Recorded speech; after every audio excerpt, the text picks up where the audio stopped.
Hello everyone, my name is Vladimir and I will talk about benchmarks and competitions in the field of autonomous vehicles.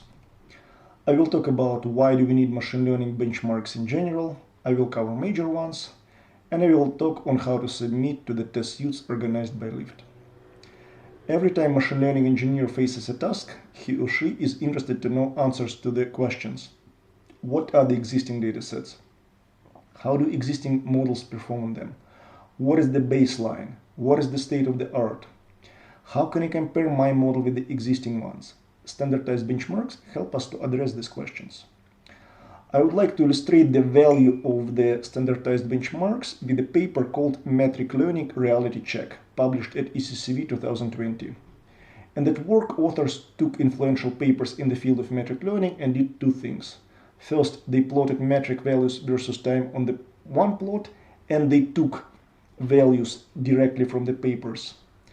Second, they retrained all models in a similar standardized way, and results are on the right. It's hard to see names of the papers under the investigation, but if you're interested, feel free to check them in the paper about metric learning reality check. In pink, I sketched trend in both cases, upward on the left and horizontal on the right, and it's rather different. Why do these plots are different? What's the meat of this paper? Overall, metric learning is about loss function. It's not about network architectures that are quite similar to ones that are used for image classification. Hence, the question is which loss function will give better results. In practice, authors used different backbones, and backbones with larger capacities showed better performance regardless of the method. Different dimensionality of the embedding space. Later papers used larger dimensionality, and this leads to increased accuracy regardless of the method. And later papers used more advanced image augmentation techniques. Basically, the upward trend happened because authors used better hyperparameters and not because they proposed a better metric learning loss function. Good standardized benchmarks help to avoid this situation. In 2004, 2005, and 2007, DARPA organized a challenge for autonomous vehicles with prizes over $1 million. This challenge started the wave of the interest to self-driving in industry and academia, and we observe it right now. I feel sad that we don't have such challenge these days. It could be a lot of fun, and it will make transparent what's the current state of the technology in the world. You may think about these challenges as a way to test the technology with real cars. It's the ultimate test, but it's expensive and not scalable. Some parts of the autonomous stack, machine learning parts, could be tested on computers, but for this we need datasets. In 2012, Kitty dataset was released. It has LiDAR and imagery data and was driving the research for many years. The problem with Kitty is that it's small and not very representative. The story is similar to the MNIST in computer vision. Many novel and creative ideas that work on MNIST do not generalize well to the larger datasets like ImageNet or OpenImages.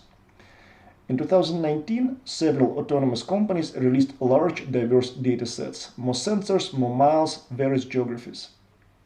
To promote these datasets and exciting problems that could be solved with them, companies organized machine learning competitions.